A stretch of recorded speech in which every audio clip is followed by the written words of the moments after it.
The second type of semi-log models is called Lin-Log model, and this is a semi-log model in which only the independent variable is logarithmic. So if you look at this equation, you will see that now y is in its linear form, whereas x is in its logarithmic form. And the coefficient interpretation is quite simple. So since now x is expressed as a logarithm, it will be changing in percentages. So if x increases by 1%, y, so now since it is expressed in normal units, it changes by beta 2 divided by 100 units. So if you compare this interpretation to the previous one, you will see that let's, for example, have a look at this equation. So that since t is expressed in normal units, it changes in units, but since y is expressed in logarithm, it needs to change in percentages. Therefore, we have to kind of adjust beta 2 by multiplying it by 100%. So then y will change by beta 2 multiplied by 100%. Whereas in this case, now the independent variable is expressed in logarithm, so it changes in percentages. So let's say it changes by 1%, and since y is expressed in normal units, it needs to change in normal units, so we have to adjust beta 2 for this fact, and we do this by dividing it by 100. So y will change by beta 2 divided by 100 units.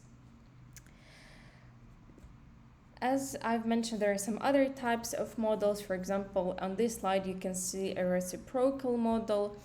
The only difference between this model and the traditional one is that the independent variable is expressed as a fraction 1 over the variable itself. So, and if you look at this equation, you will see that when x increases indefinitely, this term over here will approach 0, right? So the fraction will be getting smaller and smaller. So in the limit, it will be equal to 0. So this term in the limit approaches 0, whereas y approaches its mean value or the intercept of beta 1. And on this graph, you can see some types of reciprocal models. So if both beta 2 and beta 1 are positive, this is the way the this is the way the graph looks like, right? So y is approaching its mean value of beta 1. If beta 2 is positive but beta 1 is negative, this is what we get, right? So at some point the graph will intersect with the horizontal axis and it still approaches its mean value or the intercept negative beta 1. However, if beta 2 is negative, and in this case beta 1 is positive, the graph kind of flips, like, right? We have some sort of mirror reflection, so now it increases, right? But at decreasing rate, and it still approaches its long-term value, the mean value of y or the intercept. We can also express the previous model in sort of logarithmic terms by taking the natural logarithm of the dependent variable. And in this case, the graph will look in the following way. So as the figure shows, first y increases at an increasing rate, right, somewhere up to here. So the curve is initially convex, and then it starts to increase at a decreasing rate.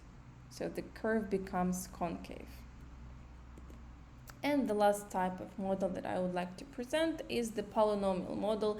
We're very much familiar with them. It's just we never had the error term in the equation, but for the rest it is exactly the same. So equation number 15, this is the example of a second degree polynomial regression, right? Because x is taken to the second power, but we can have higher degree of polynomial regressions.